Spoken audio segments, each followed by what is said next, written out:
Hoy vamos a estar hablando del método de los 5 por qué o el método de los 5 whys, que es básicamente un método que se utiliza mucho o que yo también personalmente utilizo mucho para llegar realmente a la raíz de un problema como tal. El método de los 5 porqués o de los 5 whys fue desarrollado por Sakichi Toyoda, que es un japonés. Él fue industrialista, inventor y de hecho fue el fundador de Toyota. Y bueno, fue un método que se desarrolló alrededor de 1930, de la década de los 30. Y bueno, ya tuvo mucho más furor y mucho más alcance alrededor de los años 70. Este método también hace parte de la metodología Lean o del método Lean, así que bueno, ya pueden saber la clase de impacto que tiene en lo que es, digamos, cadenas de producción, productividad, eficiencia, efectividad y bueno, todo este tipo de cosas que buscamos en empresas de rápido crecimiento. Ok, ¿cómo funciona? Bueno, básicamente lo que hacemos es que se define un problema que estamos teniendo, ¿cierto? Se identifica un problema y a partir de ahí se pregunta el por qué como punto de partida. ¿Por qué estamos teniendo ese problema? Y a continuación se pregunta 4 veces más para llegar realmente a la raíz del problema como tal. ¿Por qué, digamos, tiene tanto impacto y por qué es tan bueno utilizar el método de los 5 whys o los 5 porqués? Que básicamente por eso es que yo también lo utilizo.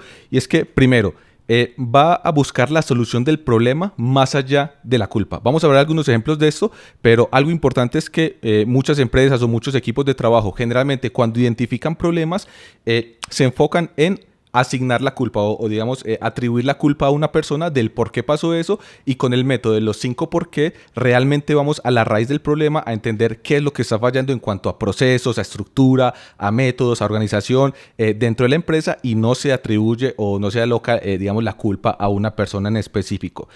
También con el método de los 5 porqués podemos pensar realmente más allá del contexto del problema como tal. Muchas veces cuando los equipos de trabajo están discutiendo acerca de un problema que identificaron, se enfocan, digamos, principalmente en el contexto en el que están trabajando sin tener en cuenta variables externas y con el método de los 5 porqués realmente puedes empezar a incorporar más de esas variables externas y salirte únicamente del contexto del problema.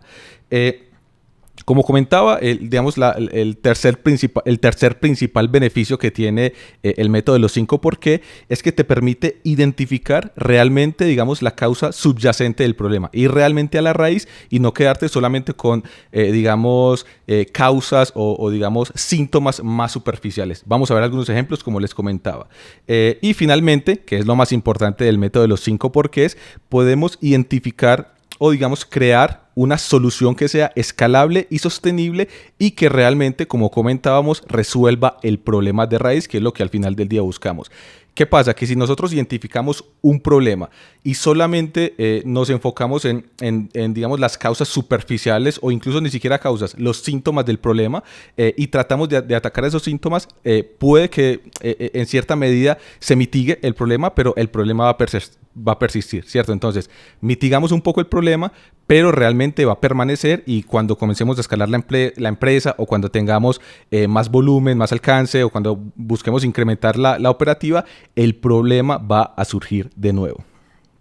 Bueno, básicamente yo considero que ese método de los 5 whys o los 5 porqués es simple pero efectivo. También personalmente considero que no es para resolver todos los problemas. Creo que es un excelente punto de partida. Depende de la complejidad del problema. Yo creo que hay problemas de complejidad baja, complejidad media, media alta que se pueden resolver con el método de los 5 porqués. Y realmente creo que ayuda muchísimo al equipo a hacer un análisis más profundo y a traer insights o digamos hallazgos más cualitativos en cuanto a lo que es el problema. En muchas ocasiones he trabajado con líderes de otros equipos o personas que pertenecen a mi equipo y levantan un problema tipo, no sé, Carlos, identificamos esto e inmediatamente les pregunto, ¿el por qué? ¿Por qué crees que está pasando eso? Y se quedan como en pausa y realmente tienen que hacer un análisis más profundo del por qué están pasando o por qué están aconteciendo ese tipo de problemas. Así que yo creo que mucho en cuanto a un trabajo en equipo sólido y que realmente pueda hacer problem solving adecuado va en hacer las preguntas correctas. Así que por eso considero que este método de los 5 porqués es muy, muy efectivo. Así que bueno, un par de tips antes de ver los ejemplos. Primero, Hay que saber cuándo detenerse en base a los porqués que estamos preguntando. 5 porqués es, digamos, una sugerencia, no es que sean 5 porqués específicos y en base a eso vas a llegar a la raíz del problema. A veces con 3 basta, a veces pueden ser 7.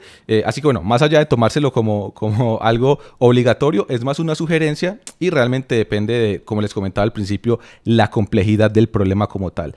Y el tip número 2, que como les decía también, que es creo que uno de los puntos más importantes, realmente buscar que la dirección de esta discusión o de este debate de los porqués sea aparte de culpar a las personas.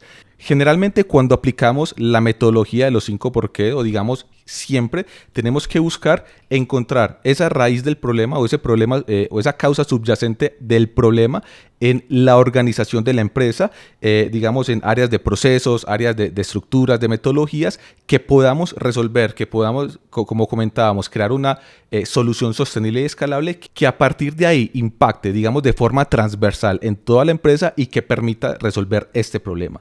Así que bueno, vamos a ver un par de ejemplos de cómo yo utilizaría, o de hecho cómo he utilizado en casos reales, el método de los 5 por qué. Pongamos el ejemplo número 1. Tenemos un e-commerce.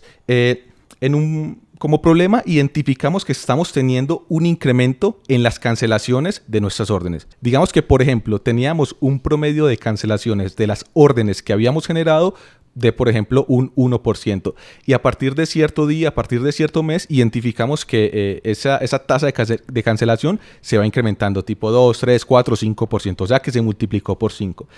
Así que bueno, ¿cómo aplicaría o cómo se aplicaría el método de los 5 porqués? Primero, ¿por qué estamos teniendo, por qué se está incrementando el nivel de cancelaciones, ¿cierto? Y puede ser porque los clientes no están recibiendo los productos a tiempo, ¿cierto? De acuerdo a lo definido en el correo que le enviamos como notificación, ¿cierto? Entonces muchos clientes, o digamos muchos de nuestros usuarios, compran el producto y al tener, digamos, una fecha de entrega estimada en el correo que reciben y pasar esa fecha, deciden cancelar la orden como tal. Entonces ya después nos envía el producto, pero también hay que hacer la devolución del dinero.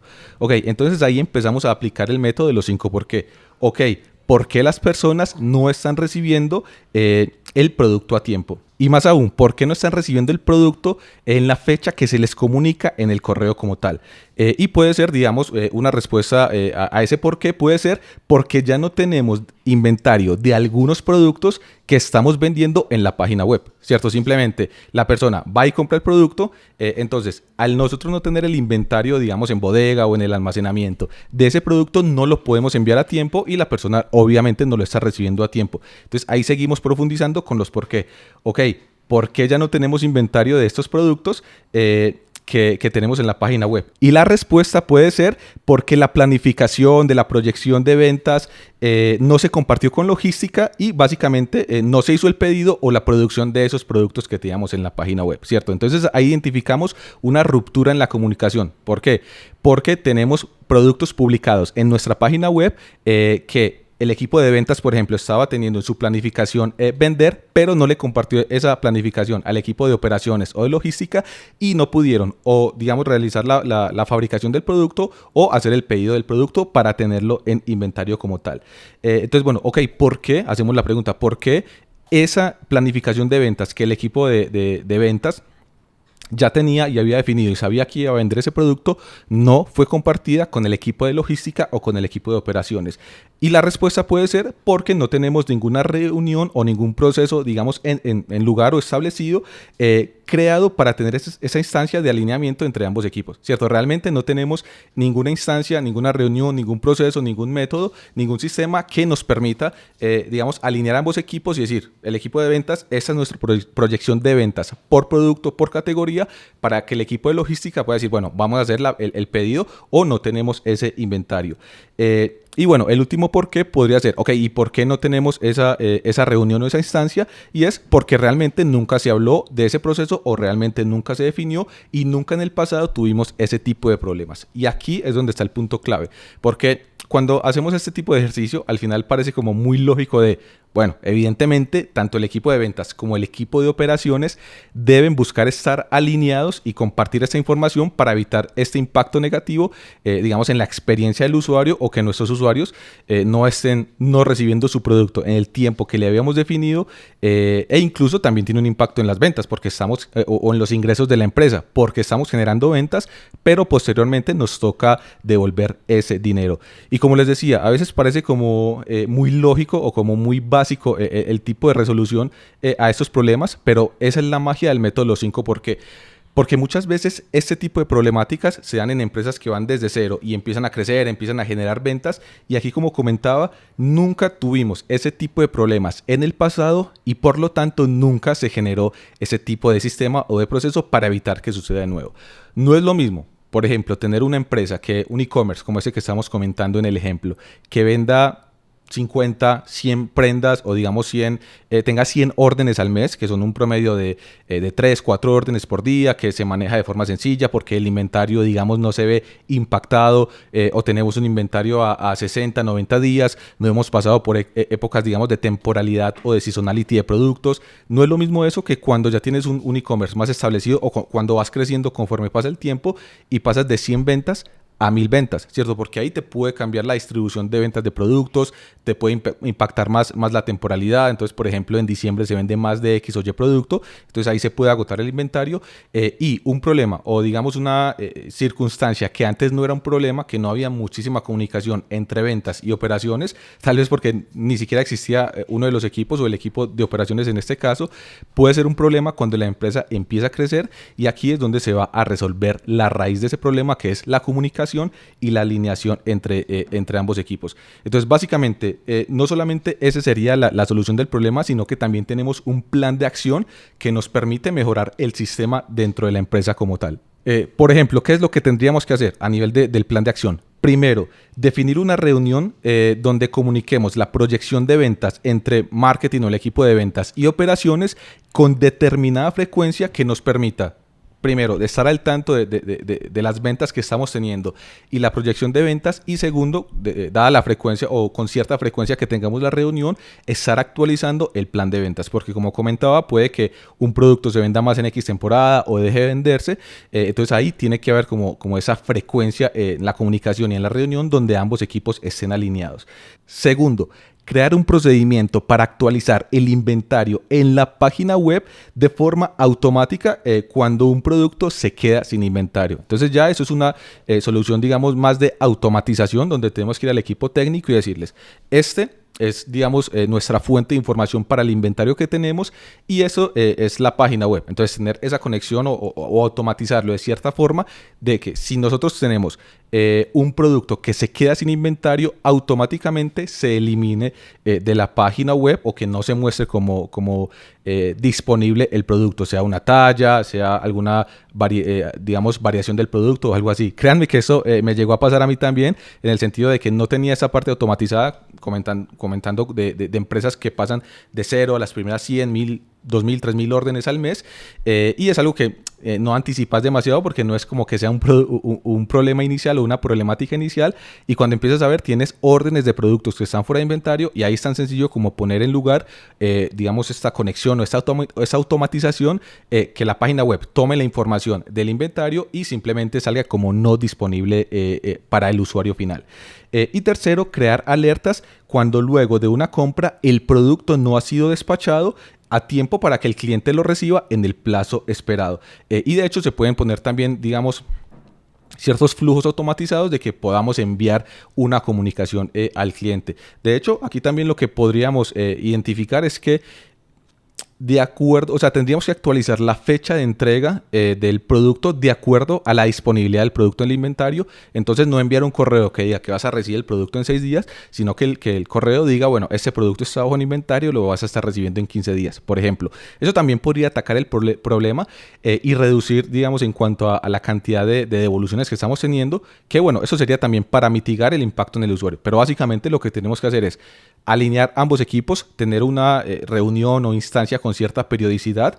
Crear, digamos, ayuda automatizada en cuanto a que si un producto está fuera de inventario, lo podamos poner no disponible en la página web, o también que si un producto se demora más del tiempo esperado por X o Y motivo, que también puede ser por cualquier otra situación, el cliente o el usuario reciba un correo, una notificación o un mensaje que le permita saber el por qué y cuándo llegaría el producto. Porque generalmente para los usuarios es peor la incertidumbre de no saber nada, de pensar, bueno, yo pagué, no me han dicho nada, no me ha llegado el producto, a recibir un correo que te diga, mira, estamos teniendo un problema con esto o lo otro, y tu producto se encuentra, digamos, en producción y lo vas a estar recibiendo en aproximadamente 5 días. Si tienes alguna duda, comunícate con nosotros. También podemos poner una política en lugar de, o digamos, definida, para que si la persona se comunica, está inconforme, le podemos decir, mira, te vamos a devolver lo que es lo que pagaste por el envío del producto, así puedes esperar otros 5 o 10 días sin problema, y eso tiene un impacto muy positivo en la experiencia del usuario. Así que muy importante, con este ejercicio que hicimos en cuanto al e-commerce, que tiene problemas de comunicación entre operaciones y el canal de ventas, se identifica la raíz del problema. Y de nuevo, aunque parezca a veces simple y básico, esa raíz del problema es algo nuevo para la empresa. De nuevo, no es lo mismo tener tus primeras 100 órdenes que tener tus primeras 1000 órdenes. Ahí hay un tema de procesos, de sistemas que ya no van a ser escalables y que va a empezar a generar, digamos, rupturas en lo que es digamos, la escalabilidad y la operativa de la empresa como tal. Y como decía, eso es súper normal y súper común en empresas que están en pleno crecimiento y sobre todo en crecimiento acelerado. Bueno, vamos con el ejemplo número 2. Digamos que tenemos una campaña de marketing de influencers y realmente la campaña tuvo un alcance muy inferior al que habíamos, no al que habíamos anticipado, sino al que desearíamos haber tenido con la campaña como tal. De nuevo, pongámonos en el ejemplo de una empresa que nunca ha hecho una campaña de marketing de influencers, que está creciendo en ventas, que tiene cierto presupuesto para dedicarlo a este nuevo canal, que decide lanzar una campaña de marketing de influencers y al final del día es como, no tenemos los resultados que nos hubiese gustado tener o no llegamos al alcance que habríamos deseado obtener en base al presupuesto que destinamos a la campaña. Así que bueno, ¿por qué no tuvimos el alcance que deseábamos o que esperábamos haber obtenido con esa inversión? Podría ser porque el influencer que contratamos, que tiene, por ejemplo, 2 millones de seguidores, solo obtuvo un alcance de 10,000 personas, ¿cierto? Entonces, contratamos a un influencer cuya base de seguidores público, por ejemplo, digamos en Instagram, es de 2 millones de personas, pero tuvo un alcance de únicamente 10,000 personas, ¿cierto? Entonces, la razón es que esperábamos tener un alcance, no sé, de 500,000, 600,000 personas y fue únicamente de 10,000 personas. Ok, ¿por qué? Una respuesta puede ser, al parecer, ese alcance es normal o es el alcance normal que tiene este influencer y no lo habíamos medido o no lo sabíamos, ¿cierto? Porque puede ser que digamos, posterior a la campaña, influencer X, ¿por qué el alcance fue de únicamente 10,000 personas? Y la persona te puede decir, o el influencer te puede decir, no, generalmente ese es el alcance que tienen mis publicaciones, y te comparte datos de otras publicaciones y realmente tiene un alcance de únicamente 10,000 personas sobre una base de seguidores de 2 millones de personas. Ok, pero entonces, ¿por qué no sabíamos eso? ¿Y por qué esperábamos tener un alcance superior al que obtuvimos? Si de hecho es algo normal para el influencer como tal. Y la respuesta puede ser porque simplemente no le pedimos la información del alcance o del engagement que tiene. Y créame, esto suena muy básico y muy lógico, pero lo he visto así por montones de empresas que trabajan con influencers que por cualquier motivo ya no tienen engagement con su audiencia o compraron seguidores o tipo los seguidores los siguen por cualquier otro motivo o tienen un ban o digamos una limitación por parte de la plataforma. Pueden haber muchísimos motivos y las marcas solamente... por decir algo, con ver el número principal de 2 millones de seguidores, digamos, piensan que van a tener tremendo alcance y no es así. Entonces este puede ser uno de los motivos, porque realmente no le preguntamos. Ok, ¿y por qué no le preguntamos? Y la respuesta puede ser porque no lo teníamos como una métrica principal para la medición y elegimos, y esa es creo que una de las razones principales que podría ser el problema y que he identificado que muchas marcas han tenido problemas con esto, elegimos el influencer en base a seguidores y no en base a engagement. ¿Por qué? Porque lo desconocíamos, ¿cierto? Y el último por qué puede ser, ¿por qué hicimos eso? Porque no lo definimos desde el principio del proyecto, ¿cierto? También, de nuevo, puede parecer un motivo o una razón básica de la problemática, pero pasa muchísimo que a veces empresas o equipos de trabajo comienzan proyectos sin tener en cuenta métricas, sin definir métricas en cuanto a cómo medir el éxito o el fracaso del proyecto. Entonces simplemente empiezan con el proyecto, posteriormente se dan cuenta que los resultados son muy inferiores a lo que habrían imaginado o estimado sin tener métricas como tal, van a armar las métricas y ahí sí tiene sentido. Claro, si le pagaste a un influencer que tiene 2 millones de seguidores, que le pagaste como a una persona, o sea, digamos, el valor de la persona es en base a los 2 millones de seguidores y realmente el alcance es de 10.000 personas, seguramente el resultado de la campaña va a ser negativo o no va a ser de acuerdo a lo que te esperabas. Así que bueno, ¿cuál es el principal aprendizaje que podemos tomar de este análisis de los 5 whys o de los 5 whys o de los 5 porqués en base a este caso del influencer?